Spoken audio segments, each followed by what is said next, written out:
আপনাদেরকে আমি একটা হাদিস বলে যাই।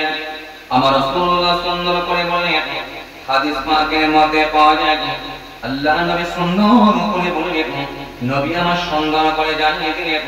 হাদিস পাকের মধ্যে পাওয়া যায় আল্লাহ নবী সুন্দর করে বলেন, মান তারাকাল কাদিরা ওয়া বাতিল বুনিয়া লাহু কসরুন ফি রামাদিল জান্নাহ ওয়া মান তারাকাল মিরআন ওয়া হুয়া মুহিতুন বুনিয়া লাহু ফিহি ওয়াসাতিহা ওয়া মান হাসানা খুলুকাহু বুনিয়া লাহু ফিহি আ'লাহা।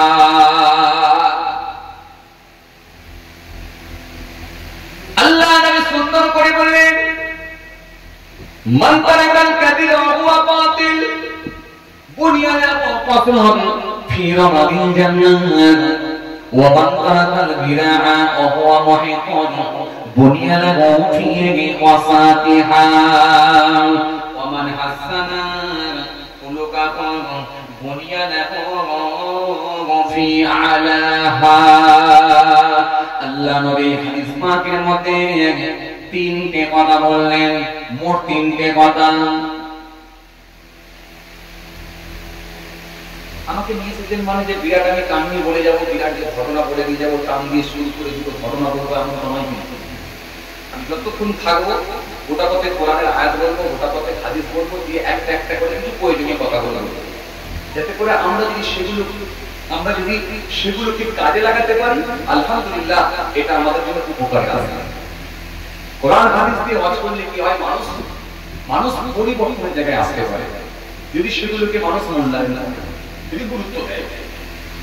তো সুতরাং ওয়াজ মানে যে বিরাট কাহিনী বলতে হবে, ঘটনা বলতে হবে, এই বললি যে ওয়াজ হয় আমরা কাহিনী তো আমাদের আলহামদুলিল্লাহ কম বেশি অনেকেই জানা আছে, কিন্তু যদি কোরআন হাদিসকে সামনে রেখে যদি সংস্কারমূলক কথাবার্তা কিছু তুলে ধরা হয়, কিন্তু প্রয়োজনীয় কথাবার্তাগুলো তুলে ধরা হয়, সেগুলো থেকে যদি আমরা বিরত থাকতে পারি, তাহলে আলহামদুলিল্লাহ এই মাহফিল আমাদের জন্য উপকারে আসবে, আমরা সার্থক হতে পারবো।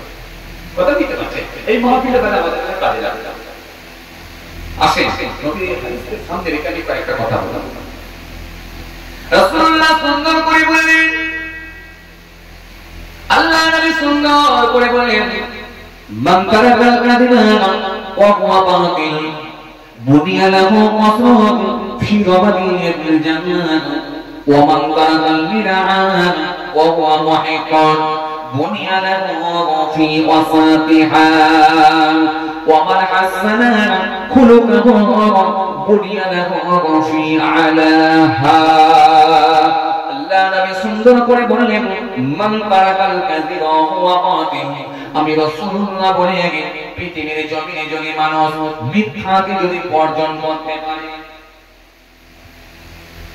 মিথ্যা থেকে নিজেকে যদি বাঁচিয়ে নিতে পারে, মিথ্যা থেকে যদি দূরে থাকতে পারে, সমস্ত জায়গায় মিথ্যা থেকে যদি নিজেকে বাঁচিয়ে নিতে পারে, বাসে পড়ে যাচ্ছে মিথ্যা বলবে না, রাস্তা দিয়ে হাঁটছে মিথ্যা বলবে না, সবজি মার্কেটে মিথ্যা বলবে না, গরু ঘাটে দালালি করতে গিয়ে মিথ্যা বলবে না, সব জায়গায় যদি মিথ্যা থেকে নিজেকে বাঁচিয়ে নিতে পারে, ওয়া বাতিল এটা বাতিল মনে করে, অন্যায় মনে করে, গুনাহ মনে করে, পাপ মনে করে, যদি নিজেকে মিথ্যা থেকে বাঁচিয়ে নিতে পারে, আমি রাসূলুল্লাহ বলছি বুনিয়া লাহু কসরুন ফি রামাদিল জান্নাহ, আমার আল্লাহ তার উপরে এত খুশি, এত রাজি হয়ে যায়, আমার আল্লাহ খুশি হয়ে গিয়ে জান্নাতের কিনারায় তার জন্য একটা প্রাসাদ নির্মাণ করে দেয়।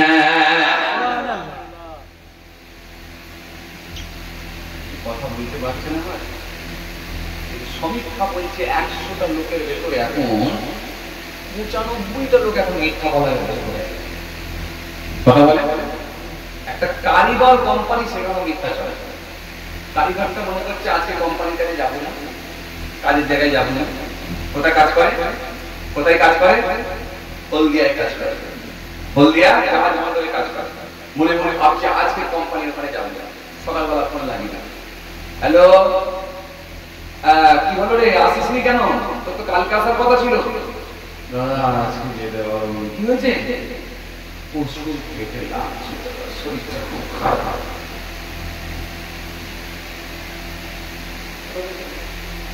এমন কাঁদো কাঁদো ভাব নিয়ে এমন বাসা চাহিদা কারণ করে বলে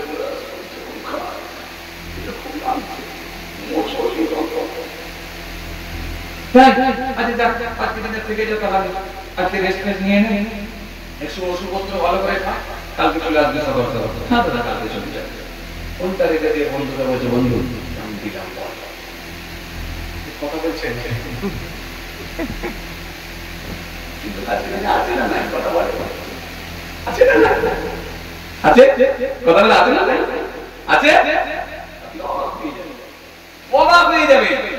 এই যে ছোট্ট কথা তার কাছে মনে হলো যে এই কথাটা বলাটা কোনো ব্যাপারই না। একদিন চুক্তি করার জন্য একটা কাঁচা টাটকা মিথ্যে কথা বলবো, এটা তো ছেলের নামে বললাম, এবার তার বাপকে বলি, বাপ কি করে করছে মিথ্যা বলে দেখেন। একটা মার্কেটে একটা বাজারে সবজি বিক্রেতা সবজি বিক্রি করতে গেছে, এই যে সবজি বিক্রি করতে করতে থালাও বহন সাজিয়ে রেখেছে, খালি পানি ঝাপটা মারছে, পানি খালি পানি পানি ঝাপটা মারছে। বুড়ো একটা কাস্টমার এলো, চাচা এলো, আসার পরে বললো কি পটল ভালো হবে? 3 দিন আগে তাদের পটল পানি ঝাপটা মারছে। যখন এই বয়স্ক চাচাটা এসে বললো কি পটল ভালো হবে, তখন লোকটা বলছে কি বলছেন চাচা, আমি কি মিথ্যা বলছি নাকি? এই তো ব্যাগ থেকে বের করলো, এই তো ব্যাগ থেকে বের করলো। তার মানে এখান থেকে আপনাকে বুঝে নিতে হবে, তার মানে এখান থেকে আপনাকে বুঝে নিতে হবে, তার মানে একবারে ডালাও মিথ্যা বলছে, খালি একটু পয়সাটা লাভ করার জন্য, ইনকাম কিছু বেশি করার জন্য। কথা ঠিক কিনা আপনি বলেন? এগুলো সমাজে চলছে না চলেনি? কথা বলেন, হ্যাঁ কিছু বলেন, চলছে না চলেনি? চলছে। তার মানে এই জায়গা থেকে কিন্তু আমরা এখনো স্মৃতি পাইনি, এখান থেকে কিন্তু নিজেকে এখনো বাঁচিয়ে নিতে পারিনি পারিনি পারিনি। এত সহজ, খুব চাপের ব্যাপার, খুব চাপের ব্যাপার, খুব চাপের ব্যাপার। পাপ মুক্ত মানুষ হওয়া খুব কঠিন ব্যাপার, খুব কঠিন ব্যাপার। আপনি বুঝতে পারবেন না কোন দিক দিয়ে আপনি পাপের খাতায় নাম চলে গেছেন, আপনি বুঝতে পারবেন না, বুঝতেই পারবেন না। বন্ধুরা আমার, সাথী মহব্বতের ভাইরা, ভালো করে খেয়াল করে শুনুন। জি আমাদের সামনে আমি একটা হাদিস থেকে ছোট ছোট করে কয়েকটা কথা বলছি, এগুলো আমাদের উপকারে আছে। এই জন্য ভাইরা আমরা কিন্তু এখনো পাপ মুক্ত হতে পারি না। যে যতই দাড়িওয়ালা হোক, টুপিওয়ালা হোক, নামাজি হোক, ঠিক পাপের সঙ্গে জড়িয়ে যাচ্ছে। এটা কি বললাম? কম আর বেশি, কম আর বেশি। সবাই আমরা গুনাহগার, কম আর বেশি। আর গুনাহগারদের মধ্যে ওরাই উত্তম যারা আল্লাহর দরবারে কাঁদে বেশি, আল্লাহর দরবারে মাপ চাই বেশি, আল্লাহর দরবারে নিজেকে অপরাধী বলে আল্লাহর দরবারে ক্ষমা প্রার্থী হয়, সেই লোকটাই হলো উত্তম, ভালো। আল্লাহ ইচ্ছা করলে তার দরখাস্ত কবুল করে নিয়ে আল্লাহ তাকে ক্ষমা করে দিতে পারে, মাফ করে দিতে পারে। আপনি যদি একটা একটা করে প্রমাণ করেন, আমি আপনাকে মিলিয়ে দেবো।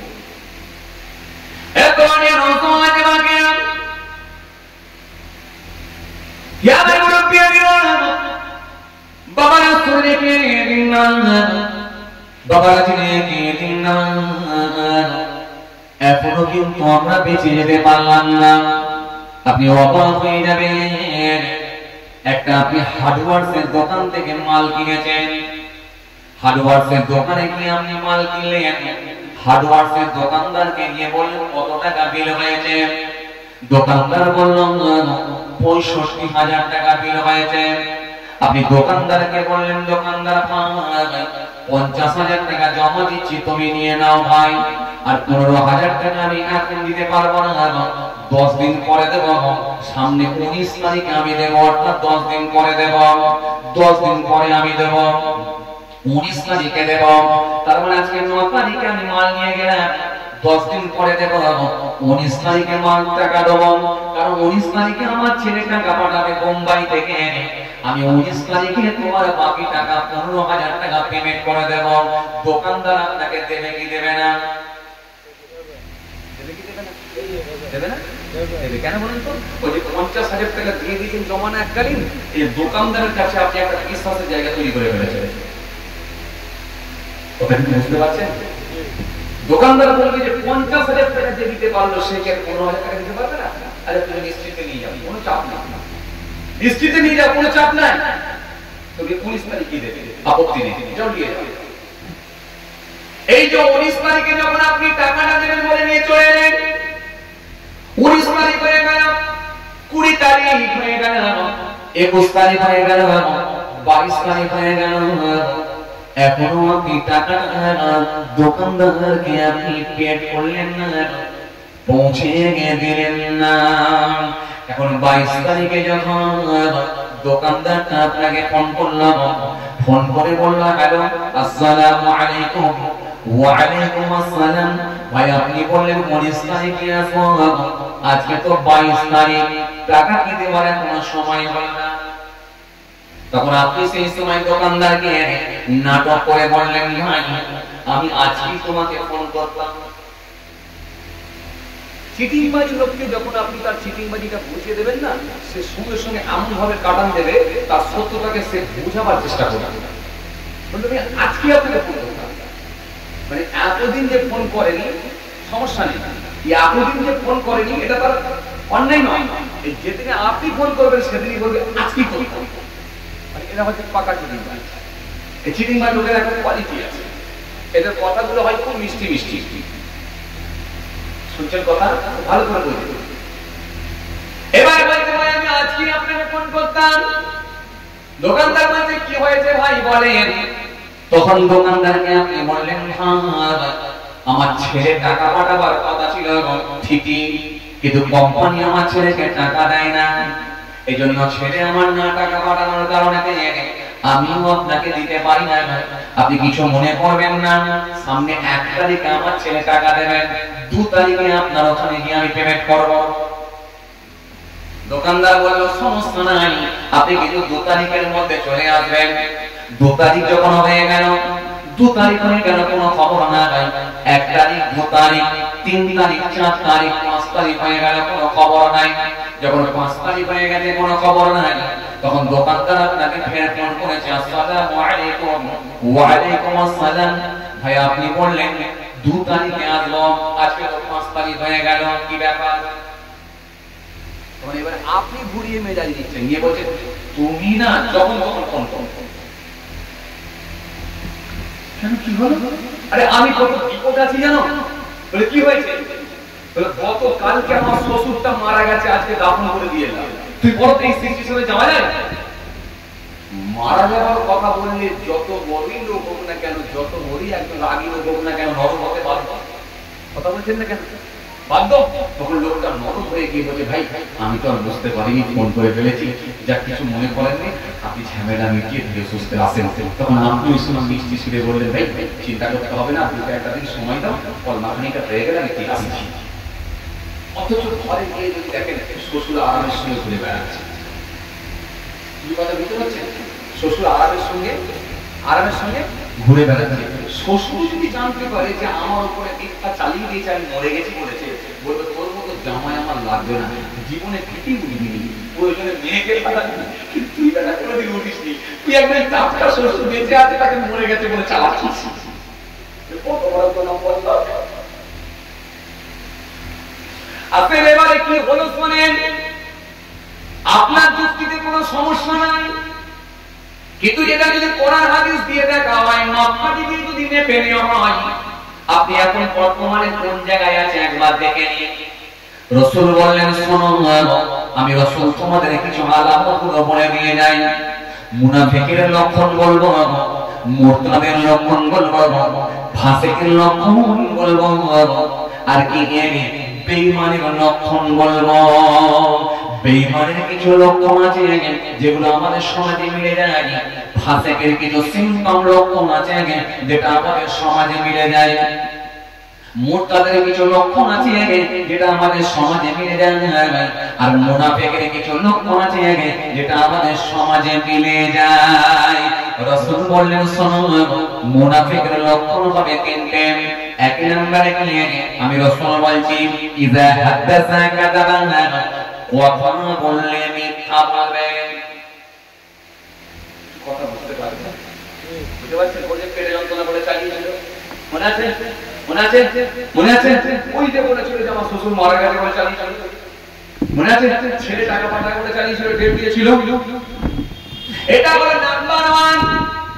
আমি রাসূলুল্লাহ বলছি ইযা হাদাসা কাযাবান, যখন কথা বলবে মিথ্যা বলবে, এটা হলো নাম্বার 1।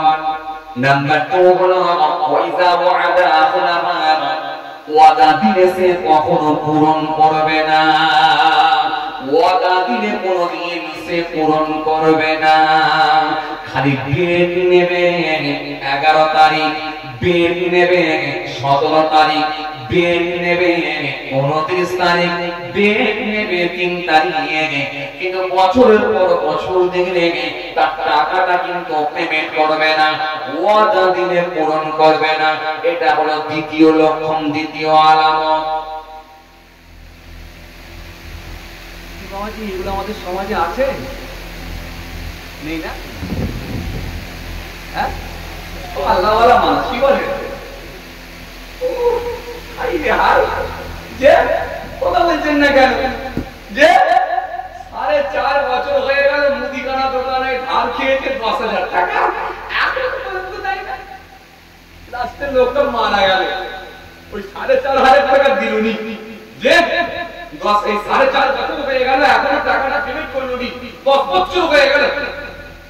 10 বছর পরে লোকটা যখন মারা গেল, মারা যাওয়ার পরে দেখা যাচ্ছে সেই দোকানদার এসে হাজির। কোন দোকানদার? যার দোকানে ধার খেয়েছিল, খুব ভালো করে বুঝবেন, সেও জানাজা নামাজ করতে। এখন যে লোকটা মারা গেছে, এখন ওর ছেলে উঠে দাঁড়িয়েছে। লোক মারা গেলে একজন উঠে দাঁড়ায়, বাড়িওয়ালার পক্ষ থেকে কেটে উঠে দাঁড়ায় না, দাঁড়িয়ে বলে আমার আব্বা যান, কি আমার দাদু যান, কি আমার নানা যান ইত্যাদি বলে। আমার আব্বা যান যদি আপনাদের কারোর মনে কোনো দুঃখ ব্যথা কষ্ট দিয়ে থাকে, আল্লাহ রাস্তায় মাফ করে দেবেন। আর আমার আব্বা যদি কোনো ঋণ টিন করে থাকে, আপনারা আমাকে বলবেন, আমি পরিশোধ করে দেব। এখন এই ছেলে চারণটা যখন বলছে যে আমার আব্বা যদি কোনো ঋণ টিন করে থাকে তাহলে আমি পরিশোধ করে দেবো, তখন ওই লোকটা যার দোকানে ধার খেয়েছে মুদিখানা দোকানে, সে 3 কাতার দূরে দাঁড়িয়েছিল। সে তখন মাথাটা নিচু করে বলছে, এই আর সব কথা বলিস নি, তোর আব্বা 10 বছর সময় পেল, 4,500 টাকা দিলনি, আর তুই বলছিস আমি দিয়ে দেবো। বুঝতে পারছেন? তোর আব্বা 10 বছর সময় পেল, আমার 4,500 টাকা দিলনি, লোকটা মরে গেল, আর তুই বলছিস আমি দিয়ে দেবো। সর ওসব কথা বাদ দে, তোর দাদু ধার খেয়ে পয়সা দিত, তোর বাপও ধার খেয়ে পয়সা দিত, এখন তুই শুধু ফর্মালিটি মেনটেন করছিস, তুইও ধার খেয়ে পয়সা দিবি নি, তোদের রক্ত খারাপ। সুতরাং দেরি করিস নি, তাড়াতাড়ি তোর বাপকে কবরে ঢোকা, আর আজাবের ফেরেশতাকে তাড়াতাড়ি আসার লাইনটা করে দে।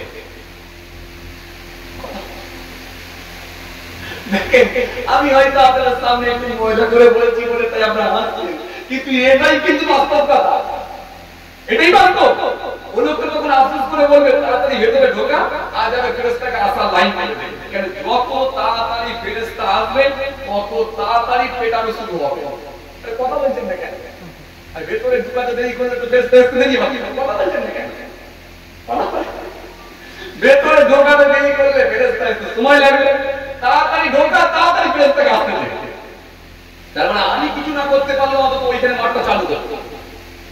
কথা বলে না, মাঠটা চালু হবে। নবী এই কথাটা এই জন্য বললেন। দ্বিতীয় নাম্বার এই হচ্ছে ওয়াদা দিলে কিন্তু সে পূরণ করবে না, এটা হচ্ছে 2 নম্বর লক্ষণ। খুব খতরনাক কথা, বুঝতে পারছেন বাবাজি? কথা বুঝছেন? জি, এটা হচ্ছে দ্বিতীয় নাম্বার আলামত, 2 নম্বর লক্ষণ, দ্বিতীয় নাম্বার আলামত। আমি যদি এইভাবে একটা একটা করে নমুনা তুলে ধরি না, মিলে যাবে। কেউ মুনাফিক মিলে যাবে, কেউ ফাসিক মিলে যাবে, কেউ মুরতাদ মিলে যাবে, কেউ বেঈমান মিলে যাবে, কেউ বেঈমান হয়ে গেছে কাফের। অথচ মাথায় টুপি, গায়ে জুব্বা, পরনে লুঙ্গি পায়জামা পরে আমরা সবাই ওয়াজ শুনতে যাই, আমরা সবাই ঈদের মাঠে গিয়ে ঈদের নামাজ পড়তে যাই।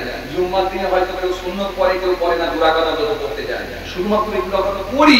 কিন্তু আসলে যদি লক্ষণ তুলে ধরা হয়, কেউ ফাসিক, কেউ মুনাফিক, কেউ বেঈমান, কেউ মুরতাদ।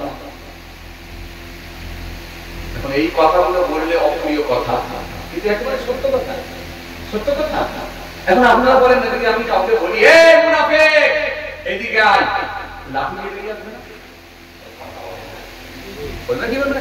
হ্যাঁ, যদি কাউকে ডাকা হয় এই মুনাফিক এইদিকে আয়, লাফিয়ে বেরোবে। তোর এত বড় হিম্মত, তুই আমাকে মুনাফিক বললি?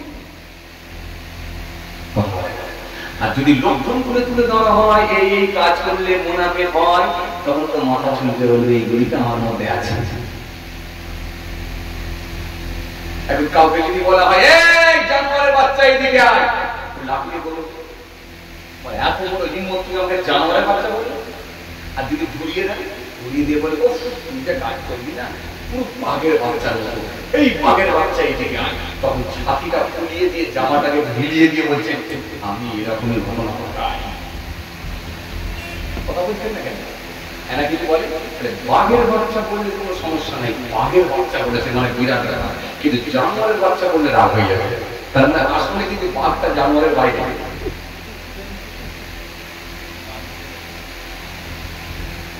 কথা কিন্তু বুঝতে পারছেন বাবাজি? হ্যাঁ, এমন একটা সময় দিয়েছে ঘড়ির কাঁটায় প্রায় 4টে ছুঁই ছুঁই, ঘড়ির কাঁটায় প্রায় 4টের কাছাকাছি এইরকম একটা সময় দিয়েছেন। অলরেডি নেটওয়ার্ক পালাবারই কথা, তবুও যে আপনারা সাথ দিচ্ছেন, তবুও যে আপনারা মাশাআল্লাহ এখনো জেগে আছেন, একটু করে যে নড়ছেন, তার মানে আমি বুঝতে পারছি এখনো আপনারা চলছেন। পুরো 4টে বেজে গেছে, রাত 4টে। ছেলে খেলা কথা। নবী কি বললেন দেখেন, মিলিয়ে দিলাম। একটা কি বলেছিলেন? একটা বলেছিলেন কথা বললে মিথ্যা বলবেন, আর দ্বিতীয় নম্বরে কি বলেছিলেন? দ্বিতীয় নম্বরে বলে ওয়াদা দিলে পূরণ করবে। ওই যে ডেট নিয়ে যাবে, খালি ডেট পাল্টা, এটা একবারও বলবে না যে আমি এই ডেটে টাকা জোগাড় করতে পারিনি, তো কি হয়েছে, অত তো 5,000 টাকা তাকে যে দিয়েছি, আমার জামানা ঘন্টা ঠিক থাকবে। 5,000 টাকা দিই, 5,000 টাকা দিয়ে বলি ভাই ভাই আমি সব টাকা জোগাড় করতে পারিনি, আর কিছুদিন সময় দাও, 10,000 টাকা তোমাকে বাকি টাকা এসে দিয়ে যাবো। মনে আছে? 15,000 টাকা দাঁড় করেছিল, মনে আছে তো? 5,000 টাকা কিন্তু ঠিক দিনে যত সময় যত টাইমে যে ডেটটা দিয়েছি সেটা ডেটে দিয়েছি না।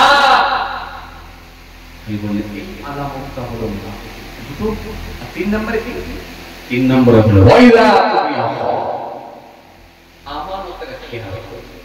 এই 3টে আলামত মিলে গেলে বুঝে নেবে লোকটা আল্লাহ হাবিব থাকবে কোথায় একবার বলে দিই, শুনো শুনো, তোর বাসস্থানটা থাকার জায়গাটা কোথায় হবে শুনে রাখো। হাবিব তোমাকে বলে দিই, ইন্নাল মুনাফিকিনা ফিদ-দারকিল আসফালি মিনান নার ওয়া লান তাজিদ লাহুম নাসীরা। এই আমার হাবিব দোস্ত শুনে রেখে দাও, নিশ্চয়ই মুনাফিক থাকবে জাহান্নামের নিম্ন স্থানে, জাহান্নামের কাছে। ওয়া লান তাজিদ লাহুম নাসীরা, তাদেরকে সাহায্যকারী কেউ থাকবে না, বাঁচানোর কেউ থাকবে না। এই যে মুনাফিকের হাল হবে কাফেরদের থেকে ভয়ঙ্কর, কারণ ইসলামের যারা ক্ষতি করেছে সব থেকে বেশি ক্ষতি করেছে মুনাফিক। এতরিয়া নওজওয়ান দিমাগেরা ইয়া মুরব্বিয়ারা বাবা শুনে কে দিমান, বাবা শুনে কে দিমান, যে কথা আপনাদের বোঝাতে বোঝাতে আমি এত দূর চলে এলাম। চলুন আমি আর একটুখানি এগিয়ে যাই। লম্বা যে একটা হাদিস পড়েছিলাম, 1 নম্বরে আমার নবী বললেন মান তারাকাল কাযিবা ওয়া হুয়া কাতিব বুনিয়া লাহু ফি রাবাদিল জান্নাহ। আল্লাহ নবী বললেন যদি তোমরা মিথ্যা থেকে নিজেকে বাঁচিয়ে নিতে পারো, মিথ্যা থেকে যদি বিরত থাকতে পারো, আমি রাসূলুল্লাহ বলছি বুনিয়া লাহু ফি রাবাদিল জান্নাহ, জান্নাতের কিনারায় তোমাদের জন্য আল্লাহ একটা প্রাসাদ নির্মাণ করে দেবে। দ্বিতীয় নাম্বার আমার নবী বললেন ওয়া মান তারাকাল বিরাআ ওয়া হুয়া মুহিকুন বুনিয়া লাহু ফিহি মাসাতিহা। আল্লাহ নবী সুন্দর করে বললেন ওয়া মান তারাকাল বিরাআ ওয়া হুয়া মুহিকুন, যে ব্যক্তিরা ঝগড়া থেকে নিজেকে বাঁচিয়ে নিতে পারবেন, অন্যায় মনে করবেন, অপরাধ মনে করবেন, আর মনে করবে আমি ঝগড়া করব না, আমি নামাজ পড়ি, আমি রোজা রাখি, আমি মুখে দাঁড়িয়ে রেখেছি, আমি মাথায় টুপি নিচ্ছি, আমি অন্যায় কাজ করব না, আমি ঝগড়া করব না, ও করছে করো কিন্তু আমি ঝগড়া করব না, ঝগড়া থেকে নিজেকে বাঁচিয়ে নিতে পারবেন। অপরাধ মনে করবে, সেটা যদি ন্যায্য হয়, সেটা যদি ন্যায়ের উপরেও হয়। ঝগড়া হয় কই বলতে?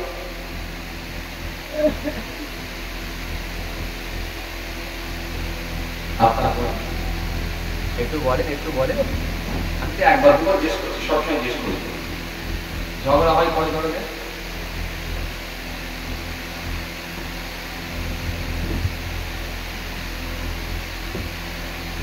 মনে পড়ছে? মানে আপনারা কোনোদিন ঝগড়া করেন, ওইটাই হচ্ছে অসুবিধা। এই ঝগড়া না করার জন্য, গোলমাল না করার জন্য ধরতে পারছেন না যে গোলমাল কয় প্রকার, ঝগড়া কয় প্রকার। যে জিনিসটা করে না সে জানবে কি করে? তার মানে জীবন বলতে আমরা ঝগড়া করেন না, বুঝতে পারছি?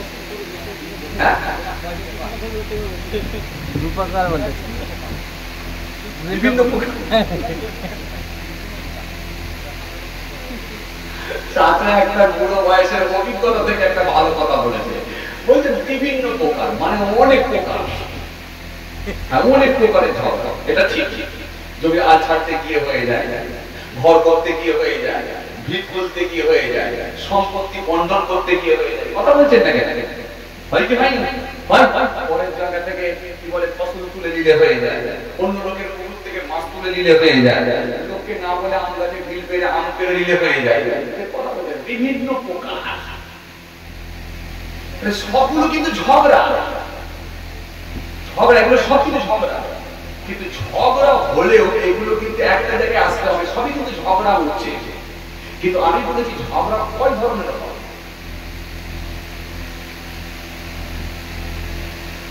আচ্ছা, আপনারা মনে করতে পারছেন না, আমি বলে কেন? রাত 4টে বাজছে তো, মনে পড়ার কথা নয়। রাত 4:05, মনে পড়ার কথা নয়। এই যে আপনারা সার্ভিস দিচ্ছেন, এখনো যে বসে আছেন, চোখগুলো লাল হলেও তবু যে ফুলে আছেন, এটাই আলহামদুলিল্লাহ অনেক ব্যাপার। কি ওগুলো গেঞ্জি ভাই,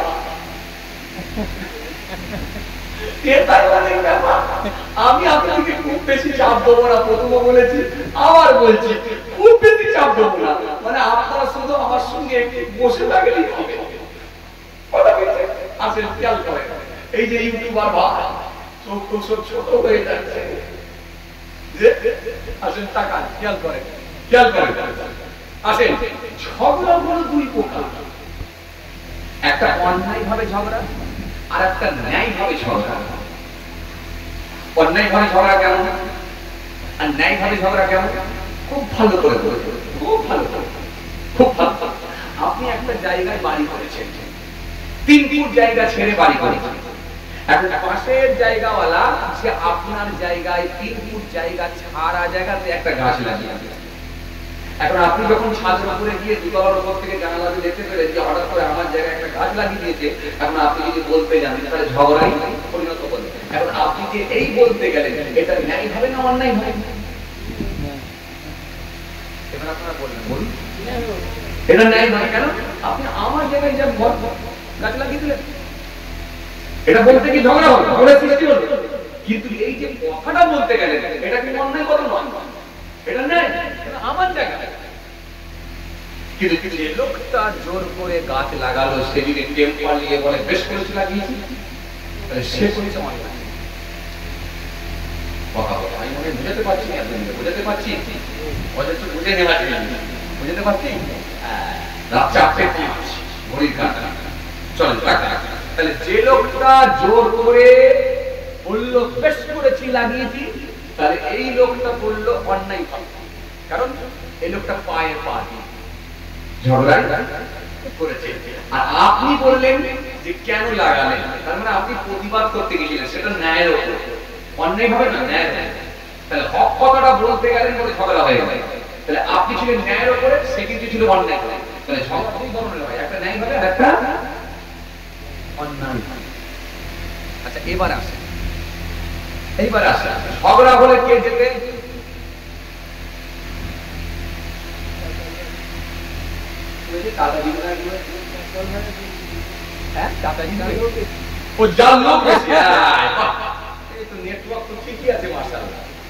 ভালো উত্তর দিয়েছে। যার লোক বেশি, যার জোর বেশি, ক্ষমতা, তাই তো এই লোকটা জিতে। আচ্ছা, যে লোকটা বলতে গিয়েছিল তাহলে ও হেরে গেলে পালাবে, উকি হেরে গিয়ে পালালো নাকি সবর করে পালালো? এর বলে সবর করে পালালো। কি করে হলো? উত্তর বলতে গেলে কেন ও বলতে গেলে ভাই তুই আমার জায়গায় কেন গাছ লাগালি? বলতে গেলে তুমি যখন দেখছো ওর সঙ্গে পারবো কেন? ওর হাতে রাজনীতির ক্ষমতা আছে, পয়সা আছে, বললেন পিছনের লোকজন আছে, তাহলে ও পারে বলে পালালো, তাহলে হেরে গিয়ে পালালো। হেরে গিয়ে পালায় আর এক ধরনের মানুষ পাওয়া যায়, সেটা কি? যারা সবর করে দেয়। একটা সবর করার লোক আজকের দিনে আছে না হেরে গিয়ে পালানোর লোক আছে?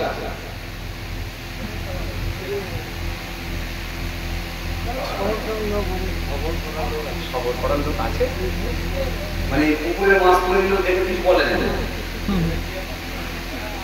ভালো করে ঠান্ডা হাতে বলবেন কিন্তু আন্দাজে বললে হবে না। তার মানে পুকুরের মাছ ধরে নিল আপনি কিছু বলবেন না, ঠিক আছে লিচিস খাচ্ছিস পরের দিনে দেখা যাবে এই দিনে ছিপ ফেলে ধরেছিল, পরের দিনে জাল ফেলে তুলছে, তখন আবার খাচ্ছিস খা, আমারই ভালোবাসার লোক খাচ্ছিস খা, সেটা দেবেন তো? কথা বলতেন না কেন? নাকি বলে সবর করার লোক নেই, তবে হ্যাঁ সবর করার লোক নেই কে বলেছে? আছে, সেটা কিন্তু সংখ্যাই কম, সংখ্যায় বেশি নয়, সংখ্যায় কম। কারণ হাজারে হয়তো দু চারটে বেরোতে পারে, তারা আল্লাহ তুমি আমার জায়গায় গাছ লাগালি, আমি কিচ্ছু বলবো না, তোর সঙ্গে ঝগড়াঝাটি করবি, বলতে গেলে তর্ক হবে, ঝগড়া হবে, দরকার নেই, তোর বিচার আল্লাহ। এই লোকটা হলো আল্লাহওয়ালা লোক, যে কিছু না বলে সরে চলে যাবে, তোর বিচার আল্লাহ করবে। এইটা হচ্ছে সবর করা। আর কি কিন্তু বলতে গিয়েছিল, বলতে গিয়ে পারে না বলে চলে এসেছে। খুব ভালো করে বুঝবেন, এখানে রাসূল একটা কথা বলেন, ওয়াহুয়া মুহিকুন,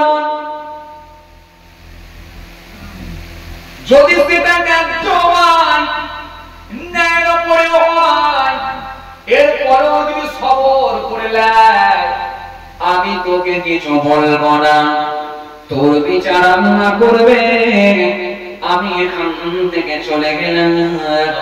যেহেতু আমি নামাজ পড়ি, রোজা রাখি, দাঁড়িয়ে আছে, টুপি আছে, জিকির আছে, তাসবিহ আছে, তোর সঙ্গে আমি ঝগড়া করতে যাব না। সরে যখন চলে আসবে, আমি রাসূল বলছি দুনিয়ার মুফি ওয়াসাতিহা, জান্নাতের মধ্যবর্তী স্থানে আমার আল্লাহ তার জন্য একটা প্রাসাদ নির্মাণ করে দেবে। তাহলে প্রাসাদটা কে পাবে? যে লোকটা সবর করে এলো, সবর করে চলে এলো, এ পেল প্রাসাদ। আর যে লোকটা সবর করলো না, সে কি পেল?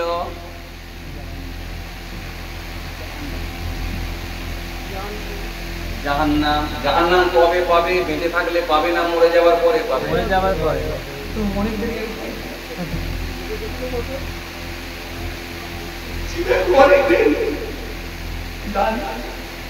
এখন নিঃশ্বাস যত দেখতে জ্বালিয়ে নিয়ে তা অতলে দিচ্ছে, কথা বলেন না অনেক দেরি চলে। কি পেল শোনেন, যে লোকটা সফর করে চলে এলাম সে প্রাসাদ পেয়ে গেল, আর যে লোকটা সফর করলো না সে জাহান্নাম পাবে, সেটা তো অনেক দূরে। কিন্তু এখন কি পেল? যে জায়গাটায় গাছ লাগিয়ে দিয়েছিল ওই জায়গাটা সে দখল করতে পারল। কথা বুঝাতে পারছে? মনে আছে সেই যেখানটায় গাছ লাগিয়েছিল ওই 3 ফুট জায়গাটা সে দখল করতে পারল, এখন সে এটা পারল। চলে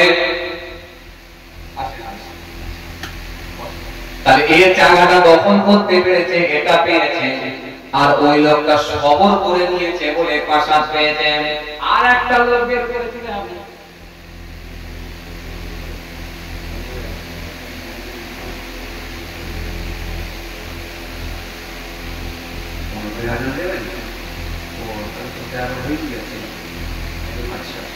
আর 10 মিনিট পরে জামাত মানে 25 জামাত, তাই তো? শেষ, আমি শেষ, আমি মানে আমি আল্লাহ আমাকে এখন হায়াতে রেখেছি, আমার সময় শেষ। আমার টাইম কথা বলছেন। তাহলে একটা পাশার পেয়েছিল, আর একজন জায়গা পেয়েছিল। আর একজন কি পাবে? কোনটা? কোন লোকটা বলেন? যে লোকটা বলতে গিয়ে যার ক্ষমতা কাজ করলো না, ফিরে চলে এলো। একজন সবর করেছে, আর একজন বলতে গিয়ে পেরে উঠতে পারেনি, ভয়ে পালিয়ে এসছে। ভয়ে যে পালিয়ে এসছে, কি পাবে? ছেড়ে দিয়েছে, সবর করে নিয়েছে, পাশাত পেয়েছে। যে লোকটা দখল করেছে, জাহান্নাম পেয়েছে, এখানে জায়গা পেয়েছে। আর একটা লোক বলতে গিয়ে সে কিন্তু পিছিয়ে পালিয়ে এসছে, ওর সঙ্গে পেরে উঠতে পারেনি বলে ও কি পাবে? এখন এই তিনটে আল্লাহ যদি কোন সুযোগটা ইনশাআল্লাহ আলোচনা হবে, আমাদের দোয়া করবো, আমি আপনাদের জন্য দোয়া করবো। কষ্ট হচ্ছে আপনাদের? আল্লাহ করেন, বড় বড় কষ্ট আমি দিই না। মাশাআল্লাহ মাশাআল্লাহ। এখনই আজান হবে, মাশাআল্লাহ। আমাদের সম্মানীয় হাফেজ সাহেব তিনি আজান দেবেন, তারপরে ইনশাআল্লাহ 10 অর্থাৎ 4:25 জামাত হবে। 4:25 জামাত হবে। এখন আজান হবে। আপনারা যাদের টয়লেট, ইস্তেঞ্জা, বাথরুম, ওযু সব করার করে নেন। আর